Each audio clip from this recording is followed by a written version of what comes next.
Welcome viewers. Today we are going to start self-assessments of chapter number 1, the fundamentals of chemistry.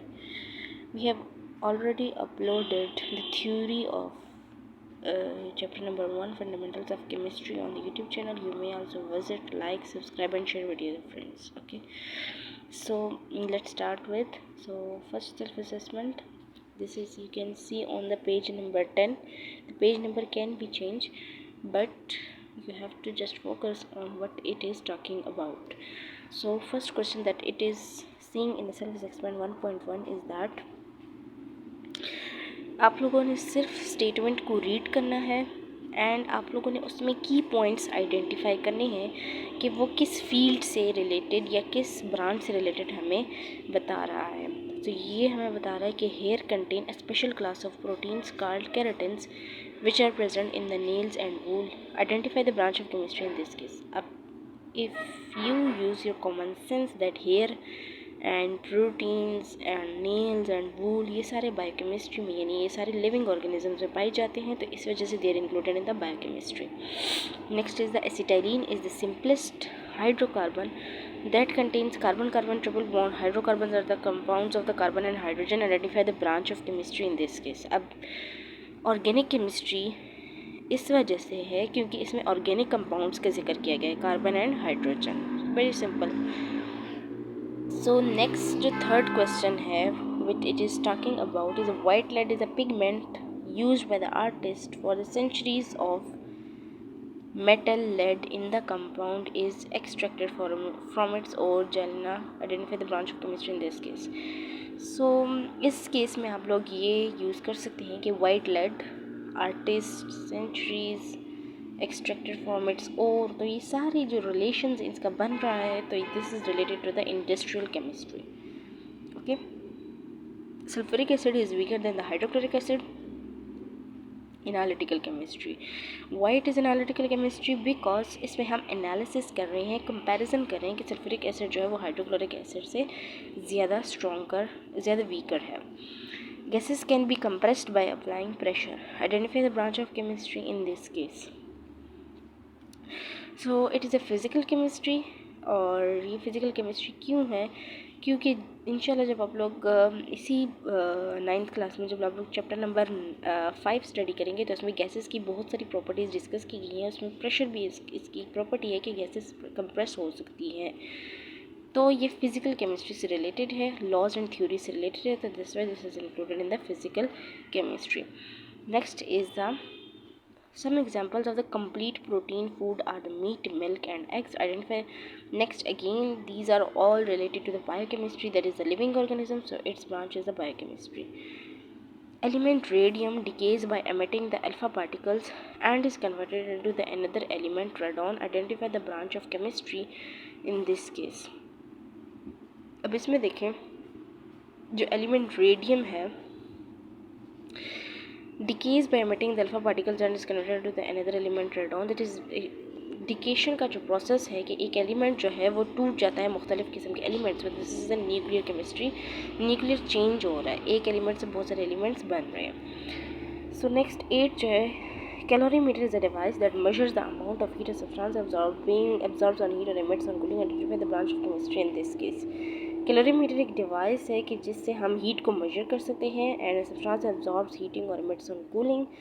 तो this is again the analytical chemistry कि जिसमें हम बहुत सारी devices या instruments को यूज़ करके बहुत सारी जो टेक्निक्स या टर्म्स होती हैं, melting point, boiling point etcetera, उसको हम कैलकुलेट कर सकते हैं. सो ये एनालिटिकल केमिस्ट्री में इंक्लूड होता है. सो यहाँ तक आप लोगों की सेल्फ असेसमेंट 1.1 कंप्लीट हो चुकी है. So next we gonna start the self assessment 1.2. Okay, so next we are going to start the self-assessment 1.2, which is first question is write the empirical formula for the compound containing carbon to hydrogen in the following ratios.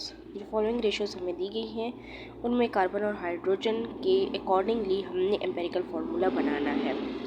So we can say the first is 1:4. Okay, so इसका empirical formula हमारे पास क्या बनेगा? CH4. जो next हमारे पास है B वाला, वो हमारे पास है 2:6. अब एम्पेरिकल फार्मूला हम जानते हैं कि it is the simplest ratio, तो 2 और 6 को हम देख सकते हैं कि ये 1:3 में कन्वर्ट हो सकता है, तो इसलिए इसका जो एम्पेरिकल फार्मूला होगा that will be the CH3। जो थर्ड वाला है वो हमारे पास क्या है, 2:2। सो sorry, so 2:2 it can also be converted into the simplest ratio, that is the 1:1. So its empirical formula is also the CH, okay। And next जो fourth one है उसमें भी हमारे पास क्या है, 6:6। तो इसका भी जो है हमारे पास एम्पेरिकल फार्मूला क्या बनेगा, CH, because 6:6 it will be converted into the 1:1 and it will be solve and it's empirical formula with the CH। Remember students that the empirical formula is the simplest ratio of the any of the compounds, any of the elements in the compound, okay। so इसलिए हमने simplest ratio की तरफ जाना होता है ताकि हमारे पास एम्पेरिकल फार्मूला ऑब्टेन्ड हो। एम्पेरिकल और मॉलिक्यूलर फार्मूला में यही फ़र्क होता है कि मॉलिक्यूलर फार्मूला में total number of atoms are involved, but in empirical formula simplest ratio of the atoms are involved, okay. So this is the first question that we have solved in the self assessment 1.2। So the next question in the self-assessment 1.2 is that many compounds have the empirical and the molecular formula are same. For example, water, carbon dioxide, ammonia, methane, etc. Can you show it why? कुछ compounds होते हैं कि जिनका empirical और molecular formula एक ही होता है। ऐसा क्यों होता है? क्योंकि because this numbers are already in simplest whole number ratio of the atoms therefore empirical.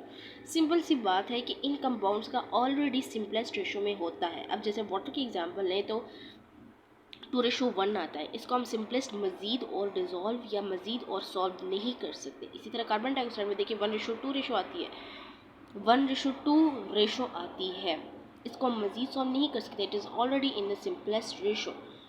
सो ये जो बाकी कंपाउंड्स दिए गए हैं ये सारे ऑलरेडी सिंपलेस्ट रेशो में होते हैं, सो दे कैन नॉट बी जो है मच मोर डिज़ोल्व या solving, so they are already in the simplest ratio, so they cannot be dissolved, and therefore the empirical and molecular formula of these compounds is the same. So यहाँ तक हमारा self assessment 1.2 is completed. Students, I hope you are seeing the questions if I am giving you the light. So in self assessment 1.3 there are 3 questions, and अगर इन तीनों questions को आप लोग देखें तो इसमें उन्होंने एम्पेरिकल और मॉलिक्यूलर फार्मूला ही पूछा हुआ है। सो first question is aspirin is a mild pain killer blah blah and there are the 9 carbon atoms, 8 hydrogen atoms and 4 oxygen atoms. That is compound, write the empirical and the molecular formula.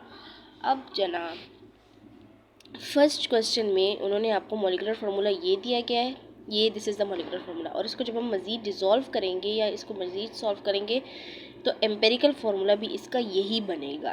Reason वही जो हमने self assessment 1.2 में देखी कि इसको हम मज़ीद solve नहीं कर सकते, मज़ीद सिंपल फॉर्म में लेकर नहीं जा सकते। 4 और 8 तो हो सकते हैं लेकिन 9 नहीं हो सकता, because it is again the even number, so it can not be, मज़ीद ये सॉल्व नहीं हो सकता।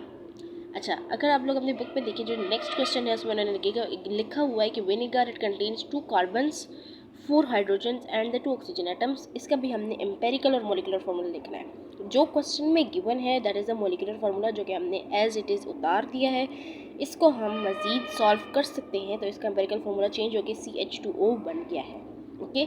जो थर्ड क्वेश्चन है caffeine is found in T and coffee, right the empirical formula. अब इसका empirical molecular formula already given है आप लोगों को क्वेश्चन में, ये ऑलरेडी आप लोगों को क्वेश्चन में गिवन है, एंड इसको आप लोगों ने मज़ीद सॉल्व करना है इफ़ इट कैन बी। सो अगर ये सॉल्व हो रहा है तो ये हमारे पास इसका एम्पेरिकल फार्मूला ये आ गया है, ओके। सो यहाँ तक हमारी सेल्फ असेसमेंट 1.3 भी कंप्लीट हो चुकी है guys. So next is the self assessment 1.4। So first question इसमें उन्होंने किया हुआ है कि potassium chloride is use commonly for the laboratory preparation of oxygen gas, calculated formula mass. ये हमारे पास एक कंपाउंड गिवन है, इसका हमने फार्मूला मैस फाइंड आउट करना है। अच्छा स्टूडेंट्स, मैं आप लोगों को एक एडवाइस देना चाहूँगी कि ये जो क्वेश्चंस हैं ये जितना आप लोग खुद से सॉल्व करेंगे, खुद से इसकी प्रैक्टिस करेंगे तो ही आप लोगों को आएंगे। अगर कोई आप लोगों को टीचर वगैरह या कोई भी ट्यूटर वगैरह या कहीं भी यूट्यूब से आप लोग देख रहे हैं, अगर आप लोग मतलब आप लोगों को प्रिपेयर करके तैयार शुदा कहीं से मिल जाए और आप लोग बस उतारते जाओ, लिखते जाओ, याद ना करो, प्रैक्टिस ना करो, तो आप लोगों को ये कभी भी नहीं आएंगे। अगर आप लोग खुद से ये सॉल्व करोगे, खुद से बार बार इसकी प्रैक्टिस करोगे, तभी आप लोगों को ये आएंगे। ओके, सो फर्स्ट क्वेश्चन जो है वो हमारे पास KClO3 है and we have to find its formula mass. So इसका तरीक़ेकार ये है। फार्मूला मैथ्स हम कैसे फाइंड करते हैं कि जितने भी कंपाउंड के अंदर एलिमेंट्स या एटम्स गिवन है उसके हर एक एलिमेंट का जो मैस गिवन होता है, जैसे हमने पीरियोडिक टेबल में देखा था, हर एक एलिमेंट का एटॉमिक नंबर और एटॉमिक मैस ऊपर नीचे गिवन था। वो जो एटॉमिक मैस गिवन था वही इनका मैस होता है। अब इन एटम्स के सारे मैसेस को प्लस करेंगे तो हमारे पास फार्मूला मैस, मॉलिक्यूलर मैस या जो भी क्वेश्चन में हमने फाइंड आउट करना है वो हमारे पास आ जाएगा। सो KClO3 जो है हमारे पास, इसका हमने फार्मूला मैस फाइंड आउट करना है। तो पोटेशियम का हमारे पास मैस होता है 39, क्लोरीन का 35.5 एंड ऑक्सीजन जो है वो उसका हमारे पास कितना होता है 16 होता है। लेकिन यहाँ पे हमारे पास ऑक्सीजन कितने हैं, ऑलरेडी 3 है, तो हम 3 से इसको मल्टीप्लाई कर देंगे एंड इसको जब हम कैलकुलेटर में सॉल्व करेंगे तो हमारे पास ये आंसर आ जाएगा। Okay, and let me remind you one thing that calculator is allowed in 9th and 10th class. You can use it in your federal board, so आप लोग इसका यूज़ कर सकते हैं। ओके, नेक्स्ट जो क्वेश्चन है वो हमारे पास क्या कहेंगे कि when baking soda is heated carbon dioxide is released and determine the formula masses of the baking soda and carbon dioxide.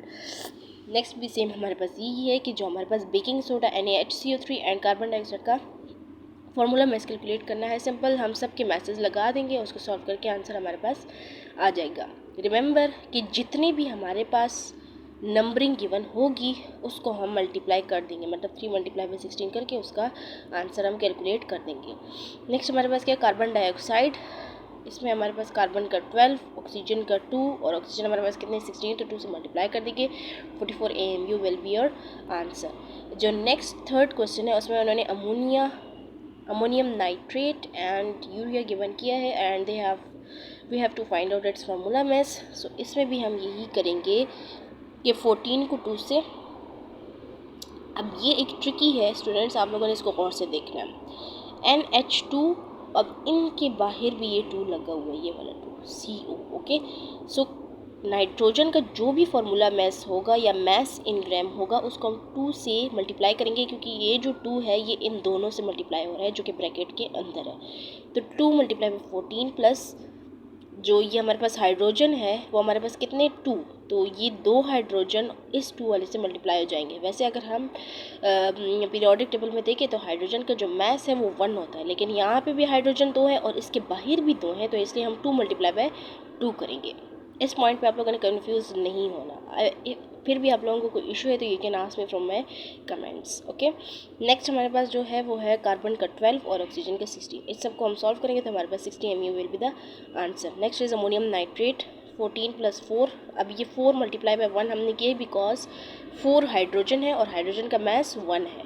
फिर नेक्स्ट हमारे पास 14 है और ऑक्सीजन का हमारे पास 3 × 16, 80 AMU will be the answer. So यहाँ तक हमारी सेल्फ असेसमेंट 1.4 जो है वो भी कंप्लीट हो चुकी है students. So next we will start the self assessment 1.5। उसमें जो हमारे पास पहला क्वेश्चन है वो ये पूछ रहे हैं, एक्सप्लेन वाई में हमने आंसर करना है। An oxide ion has -2 charge. जो ऑक्सीजन का आयन होता है उसको हम ऑक्साइड आयन कहते हैं जिसके ऊपर -2 चार्ज होता है। और ऐसा क्यों होता है?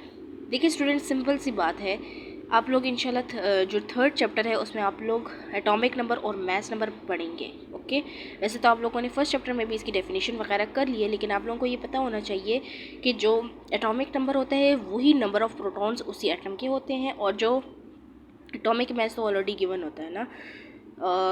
और आप लोगों को पता होना चाहिए कि जो नंबर ऑफ़ इलेक्ट्रॉन्स होते हैं वो शेल्स के अंदर होते हैं।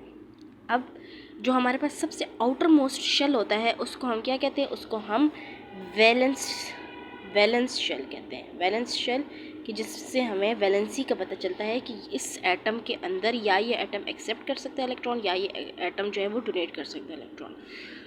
अब आप लोग जब पीरियोडिक टेबल देखेंगे तो उसमें हमारे पास रफली अगर हम बात करें तो हमारे पास जो पहले 4 ग्रुप्स हैं 1A, 2A, 3A and 4A, these are the metals.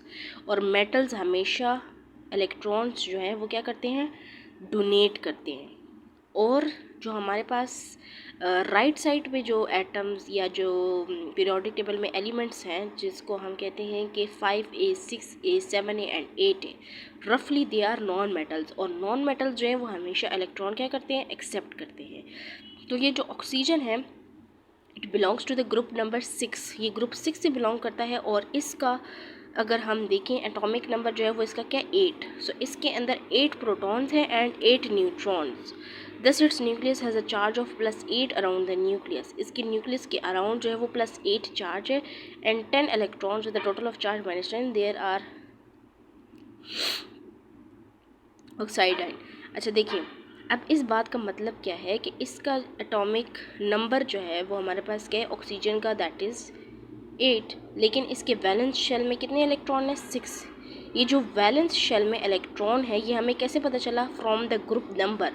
जिस एलिमेंट का जो ग्रुप नंबर होगा वही उसका वैलेंस शेल में इलेक्ट्रॉन्स होंगे। So oxygen belongs to the group number 6, so it has 6 electrons in its valence shell. It needs 2 electrons to complete its octet. अब आप लोगों के लिए एक नई टर्म इंट्रोड्यूस होगी, ऑक्टेट और डुप्लेट। देखिए स्टूडेंट्स, जो भी एटम्स होते हैं उनमें ये 2 रूल्स अप्लाई होते हैं, या तो वो ऑक्टेट बनाते हैं या डुप्लेट। डुप्लेट क्या है कि वो अपने 2 इलेक्ट्रॉन्स कंप्लीट करते हैं, और ऑक्टेट जो है वो हमारे पास क्या है, 8 इलेक्ट्रॉन्स कंप्लीट करते हैं। ये डिपेंड करता है कि एटम्स के वैलेंस शेल में कितने इलेक्ट्रॉन्स हैं। सो अगर हम अंदाज़ा लगाएं कि इसके वैलेंस शेल में 6 इलेक्ट्रॉन्स हैं और इसको 2 इलेक्ट्रॉन चाहिए 8 कंप्लीट करने के लिए, सो ऑक्टेट बन जाएगा। सो इसलिए ये 2 इलेक्ट्रॉन एक्सेप्ट करता है। जब ये 2 इलेक्ट्रॉन एक्सेप्ट करता है तो इसके ऊपर -2 चार्ज आता है। क्यों माइनस क्यों आता है, प्लस क्यों नहीं आता? देखिए स्टूडेंट्स, माइनस चार्ज तब आता है जब कोई एटम इलेक्ट्रॉन एक्सेप्ट करता है। माइनस चार्ज तब आता है, I am repeating it again, कि माइनस चार्ज तब आता है जब कोई एटम इलेक्ट्रॉन को एक्सेप्ट करता है, और प्लस चार्ज तब आता है जब कोई एटम इलेक्ट्रॉन को डोनेट करता है। तो इसी वजह से जब ये 2 इलेक्ट्रॉन को एक्सेप्ट करेगा तो इसके ऊपर -2 चार्ज आ जाएगा और इसका ऑक्टेट जो है वो कंप्लीट हो जाएगा। ओके, सो यही डिस्क्रिप्शन एंड यही रीज़न उन्होंने इस पैराग्राफ में गिवन की है। You can also take the screenshot if you want to write it on your notebook. So ये फर्स्ट पार्ट हो गया। सेकंड पार्ट में वो कह रही है कि मैग्नीशियम हैज़ +2 चार्ज। अब मैग्नीशियम जो है इसके ऊपर +2 चार्ज आता है। ऐसा क्यों? Magnesium has a nucleus of 12 protons and 12 neutrons. अब देखिए प्रोटॉन्स कितने हैं, 12, मतलब इसका एटॉमिक नंबर क्या हुआ, 12। एंड इस न्यूक्लियस के अंदर चार्ज कितने हैं, +12। ओके, मान लिया। Around the nucleus in the ion there are 10 electrons. इसके शेल्स के अंदर 10 इलेक्ट्रॉन्स है, लेकिन इसका जो वैलेंस शेल है मैग्नीशियम का उसके अंदर 2 इलेक्ट्रॉन्स हैं। 2 इलेक्ट्रॉन्स क्यों हैं इसके वैलेंस शेल के अंदर, 2 इलेक्ट्रॉन्स क्यों हैं? क्योंकि ये ग्रुप 2 से बिलोंग करता है, ग्रुप 2A से। ओके, ये जो आप लोगों को मैं बता रही हूँ group 2A, group 3A shells, valence shell, ये इंशाल्लाह आप लोग चैप्टर नंबर 3 में डिटेल से पढ़ेंगे। इसलिए अभी आप लोग सिर्फ इसका कॉन्सेप्ट क्लियर करें, बाकी डिटेल से आप लोग इंशाल्लाह चैप्टर नंबर 3 में पढ़ेंगे। ओके, सो ये 2 इलेक्ट्रॉन्स जो हैं इसके शेल में हैं, और इसको अपना ऑक्टेट कंप्लीट करने के लिए ज़्यादा इलेक्ट्रॉन्स चाहिए, मतलब इसको 6 इलेक्ट्रॉन्स चाहिए। किस किस से लेगा बेचारा?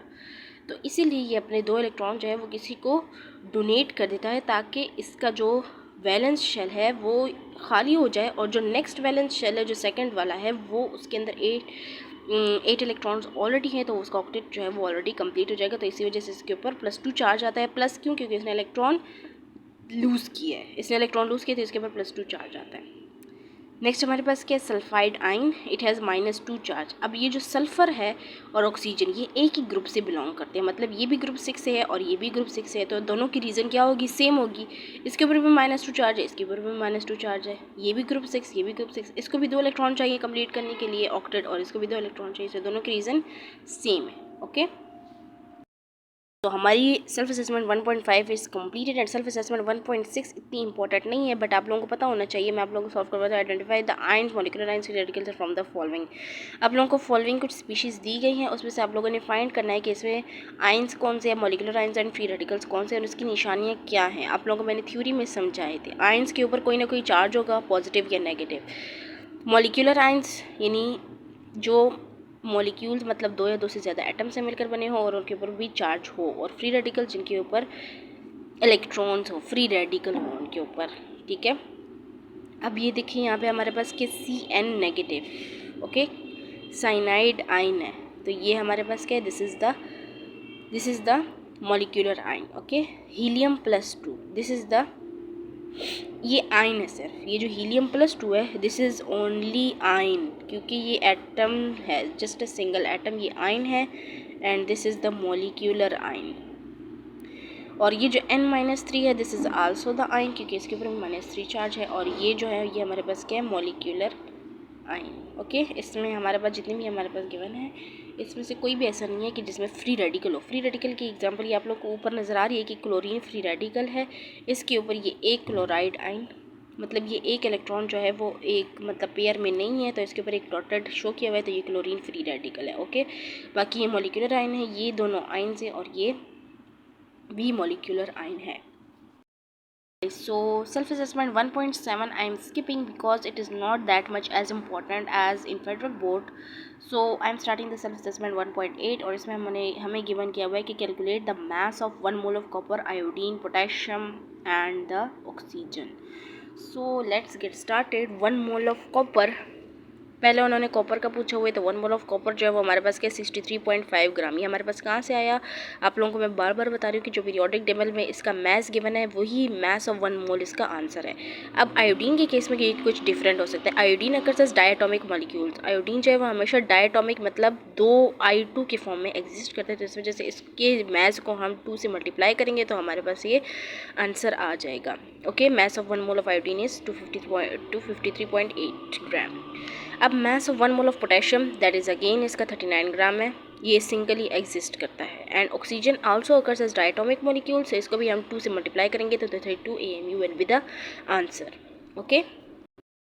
सो next we will start the self assessment 1.9। इसमें जो फर्स्ट क्वेश्चन है वो कह रहे हैं कि the molecular formula for compound for bleaching here is H2O2 hydrogen peroxide. इसका हमने मास फाइंड आउट करना है जिसके मोल्स 2.5 है, और number of moles of this compound that would exactly be the 30 ग्राम। अच्छा स्टूडेंट्स, सबसे पहले तो मैं आप लोगों को ये बता दूँ कि आप लोगों ने 2 फार्मूले रट लेने हैं, इसको ज़बानी अपने साथ इतना पक्का याद कर लेना है कि आप लोगों को ये कभी ना भूले, ओके। नंबर ऑफ़ मोल्स के मैं 2 फार्मूले आप लोगों को बता रही हूँ, ये दोनों आप लोगों ने बहुत पक्के पक्के याद करने हैं, और ये फेडरल बोर्ड के जितने भी क्वेश्चन आते हैं इन दोनों में से किसी न किसी नंबर ऑफ़ मोल्स वाला जो क्वेश्चन होता है वो बहुत फेवरेट क्वेश्चन होता है फेडरल बोर्ड का। तो इन दोनों फार्मूलों को याद करके आप लोग उस क्वेश्चन को ईजिली सॉल्व कर सकते हैं।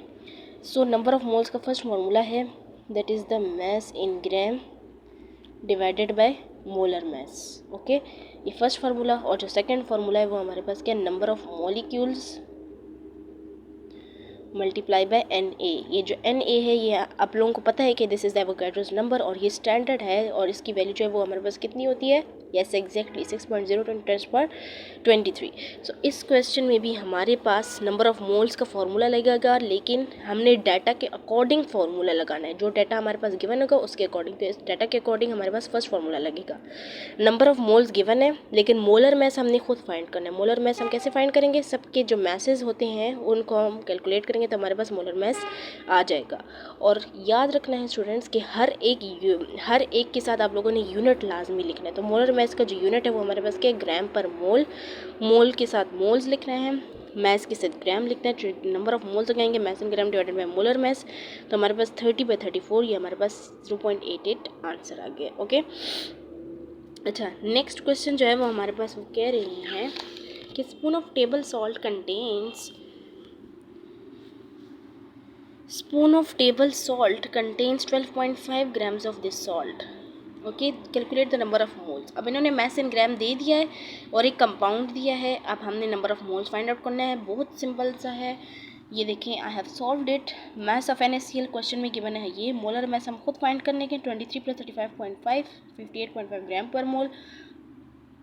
फर्स्ट फार्मूला हम लोग लगाएंगे mass in gram divided by molar mass, इसको कैलकुलेटर से सॉल्व करेंगे तो हमारे पास ये आंसर आ जाएगा, ओके। सो ये 2 questions I have solved it to you. और the third one is the before the system X-ray people are required to swallow the suspensions of various and calculate the mass of 1 mole of BaSO4. So if it suggested the students कि मैंने आप लोगों को ये 2 solve करवाती है, ये third one आप लोग खुद सॉल्व करेंगे. इसमें हमारे पास 1 मोल है, मोल की वैल्यू के 1, और हमने बेरियम सल्फेट का मोलर मैस खुद कैलकुलेट करना है और नंबर ऑफ मोल्स के ज़रिए से फार्मूला पुट करके आंसर निकालना है. जाहिर सी बात है जो बेरियम सल्फेट का आप लोग मोलर मैस निकालेंगे वही इसका आंसर होगा, क्योंकि 1 मोल ऑलरेडी गिवन है. ओके, सो आई होप ये क्लियर हो चुका होगा. और इसी तरह हमारे पास 1.9 फिनिश हो चुकी है, और नेक्स्ट जो हम स्टार्ट करने लगे हैं that is the last self assessment of the chapter number 1, that is 1.10. ये हमारे पास लास्ट सेल्फ असेसमेंट है इसी चैप्टर का, चैप्टर नंबर 1.10. एंड इसमें जो फर्स्ट क्वेश्चन है that is asking that aspirin is a compound that contains a carbon, hydrogen and oxygen. It is used in pain killer के तौर पर यूज़ किया जाता है. ये सारी फजूल एक्सेट्रा. एंड हमारे काम की जो चीज़ है that is number of molecules उन्होंने गिवन की हुई हैं, और how many moles of compound, हमने मोल्स फाइंड आउट करने हैं और मॉलिक्यूल्स हमें दिए गए हैं. सो हम इसको कैसे सॉल्व करेंगे. नंबर ऑफ़ मोल्स का जो फॉर्मूला मैंने बताया, number of molecules multiply by Na. Number of molecules और नंबर ऑफ़ जो एवोगैड्रोस नंबर है वो स्टैंडर्ड हमें पता होता है, तो इस दोनों को हम कैलकुलेटर से सॉल्व करेंगे तो हमारे पास 10⁻⁶ मोल्स आंसर आ जाएगा. So this was the first. और सेकंड क्वेश्चन भी सेम टू सेम ऐसे ही है, आप लोग खुद सॉल्व करेंगे स्टूडेंट्स, ताकि आप लोगों की प्रैक्टिस ज़्यादा से ज़्यादा हो और आप लोगों को क्लियर कट आता हो. सो इसमें भी हमारे पास ये देखें, ये जो लास्ट में ये देखें 1 × 10⁻⁹ ये एटम्स गिवन है मैग्नीशियम के. इसको आप लोग एवोगैड्रोस नंबर से डिवाइड करेंगे तो हमारे पास जो उन्होंने नंबर ऑफ़ मोल्स पूछे हैं मैग्नीशियम के वो आंसर आ जाएगा. तो यहाँ तक हमारे पास चैप्टर नंबर 1 फिनिश हो चुका है. कोई भी क्वेश्चन हो, कोई भी कन्फ्यूजन हो, you can ask me for my comments. And please like, subscribe my channel and share it with your friends. अल्लाह हाफिज़.